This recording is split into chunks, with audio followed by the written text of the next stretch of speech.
करते हैं। और आज की क्लास जो है दोस्तों आपके लिए बिल्कुल खास है, बायोलॉजी का है दोस्तों। और बायोलॉजी का ये पार्ट 1 है कोशिका।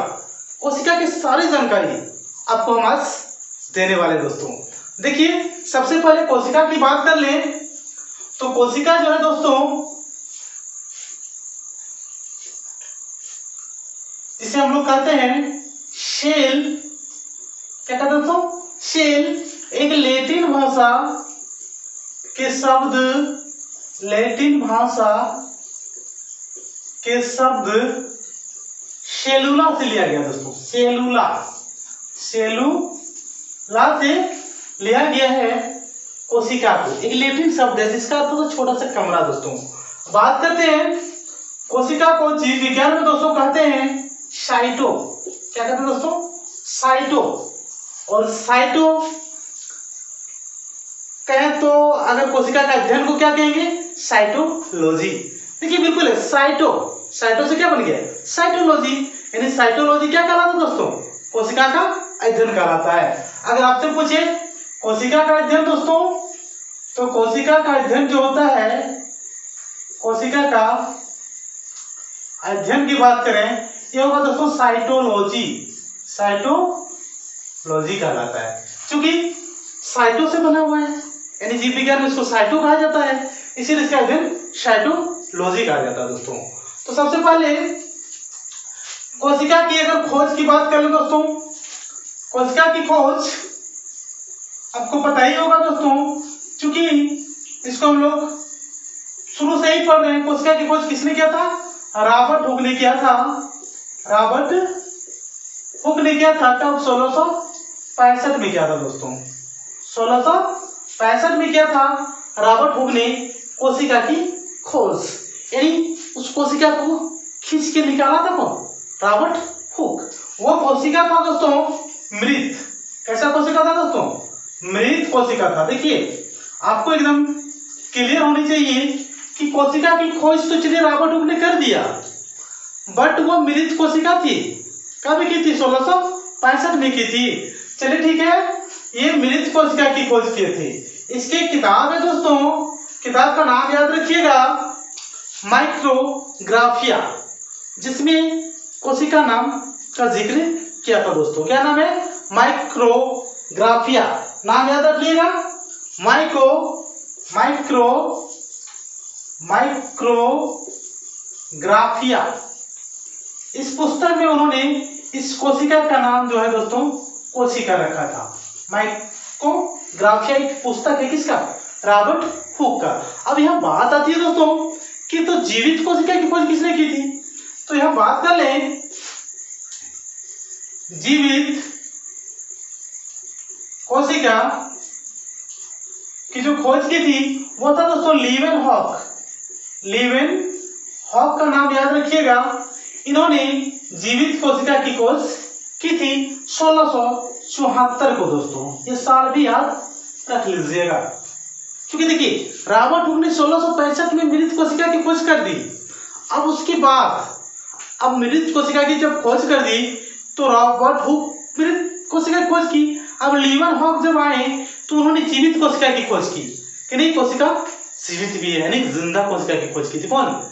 एंटीमिनी, यानी लीवेनहॉक। याद रखिए 1674 में किया था। अगर बात कर लें, चलिए आगे देखते हैं, थोड़े क्लीन कर लें बोर्ड को। बने रहिएगा, बिल्कुल एकदम सरल भाषा में आपको ये जानकारी देने वाले हैं दोस्तों। अगर आगे चल जाए, अब क्या हुआ कि जीवित कोशिका की खोज तो लीवेनहॉक ने कर दिया। अब उसके सिद्धांत, जैसे देखिए कोई भी चीज, मान लीजिए आप घर बना रहे हैं तो सबसे पहले क्या चाहिए दोस्तों? आपको ईंट चाहिए, है कि नहीं? ईंट से क्या बना दीजिएगा? ईंट से बनेगा क्या? खड़ा कीजिएगा ईंट के ऊपर ईंट तो बनेगा दीवार। क्या बनेगा दोस्तों? दीवार। दीवार बन गया।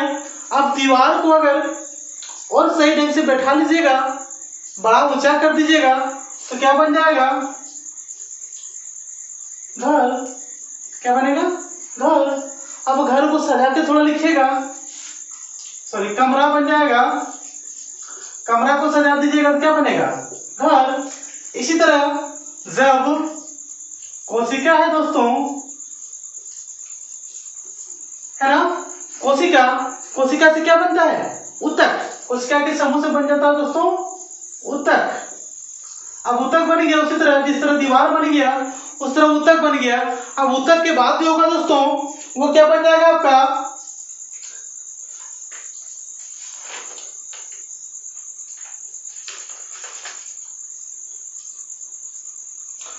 ऊतक जैसे मान लीजिए यहां बन गया आपका दीवार, तो अंग बन जाएगा और अंग मिलके आपका क्या बन जाएगा दोस्तों? शरीर। इस तरह क्या होता है कि क्रमवार वो बनते जा रहा है। तो उन्होंने कोशिका का सिद्धांत जो उसी तरह दिया दोस्तों, कोशिका का सिद्धांत का बात कर लें तो कोशिका का सिद्धांत क्यों दिया था? श्लाइडेन एंड श्वान ने दिया था दोस्तों, श्लाइडेन एवं श्वान। इन्होंने क्या किया? कोशिका के सिद्धांत को दिया दोस्तों। ये नाम भी याद रखिएगा, श्लाइडेन एवं श्वान। नाम बिल्कुल क्लियर है, आपको ध्यान से सुननी है बस। जैसे आपको बता दिया दोस्तों कि ईंट से आप बना लेते हैं दीवार को फिर चारों तरफ घुमा देते हैं, बन जाता है कमरा, और कमरा सब मिलके क्या बन जाता है दोस्तों? घर। उसी प्रकार कोशिका में भी होता है दोस्तों। कोशिका की समूह हो जाती है ऊतक सब मिलके क्या बनता है? अंग, और अंग मिलके क्या बनता है दोस्तों? शरीर। हमारा बॉडी जो है दोस्तों बस सेम इसी तरह बने हुए हैं। आइए बात कर लेते हैं आगे, जो बहुत ही इंपॉर्टेंट है दोस्तों, वो बात करेंगे अब कोशिका झिल्ली के बारे में। कोशिका झिल्ली, जिसको हम लोग कहते हैं प्लाज्मा झिल्ली भी कहा जाता है। प्लाज्मा झिल्ली यानी सेल मेम्ब्रेन जिसको कहते हैं दोस्तों, कोशिका झिल्ली। ये होती क्या है? देखिए, मान लीजिए आप एक प्लास्टिक में कोई चीज भर के ला रहे सामान, आपको मान लीजिए प्लास्टिक में कभी ऑयल ही आप डाल दिए, ठीक है, प्लास्टिक में। अब उसी तरह क्या होता है, ये पतली परत होती है कोशिका झिल्ली। क्या होती है? पतली परत, है ना दोस्तों, कोशिका झिल्ली। अब इसके अंदर क्या होगा? सभी चीज तो जैसे सामान भरते हैं हम लोग पॉलिथीन में, सब कुछ को भरते हैं, पॉलिथीन को ले आते हैं, उसी तरह कोशिका झिल्ली भी एक पतली परत होती है जिसके अंदर माइटोकॉन्ड्रिया, आगे बात करेंगे दोस्तों कौन कौन सा पार्ट रहता है। तो पहले कोशिका झिल्ली की बात कर लें तो कोशिका झिल्ली जो होता है बहुत पतली परत होती है, और आपसे पूछा जाएगा कि ये कोशिका झिल्ली जो है ये किसकी बनी होती है, तो याद रखिएगा ये प्रोटीन की बनी होती है। किसकी बनी होती है? प्रोटीन की बनी होती है। कोशिका झिल्ली के हैं या प्लाज्मा झिल्ली के दोस्तों। होता क्या है, ये प्लाज्मा झिल्ली जो है दोस्तों एक पारगम्य झिल्ली होता है। पारगम्य झिल्ली, देखिए यहां से आपको याद होगा कि पारगम्य मतलब पार होगा। क्या पार होगा? कुछ पदार्थ को आने जाने देता है, इसीलिए इसको हम बोलते हैं पारगम्य झिल्ली भी कहते हैं। मतलब कुछ पदार्थ कोशिका के अंदर भी आ सकता है, बाहर भी सकता है, आर पार होता है ना। झिल्ली मीन्स परत दोस्तों। झिल्ली आप देखे होंगे, चलिए झिल्ली समझिए, छोटे छोटे रंध्र होंगे, उसमें आर पार होने देंगे पदार्थों को। ये प्रोटीन की बनी होती है। अब ये क्या करेगा कि जब ये पतली परत है तो उसके अंदर जो सामान है दोस्तों, जो भी चीज है, जैसे माइटोकॉन्ड्रिया है, गाल्गी उपकरण है, आपका जो क्या बोलते हैं केराटिन है, वो चीज क्या करेंगे इसके अंदर है ना। तो कोशिका क्या है? क्या कह सकते हैं एक अंग है? नहीं, कोशिका एक इकाई है दोस्तों। क्या है? कोशिका एक इकाई होगा। अंग कहना आपके लिए बहुत ही रॉन्ग होगा, अंग नहीं कह सकते इसको। क्या कह सकते हैं? इकाई कह सकते हैं। और सबसे छोटी इकाई भी नहीं कह सकते हैं, क्योंकि इसके अंदर भी तो बहुत सारा चीज है ना।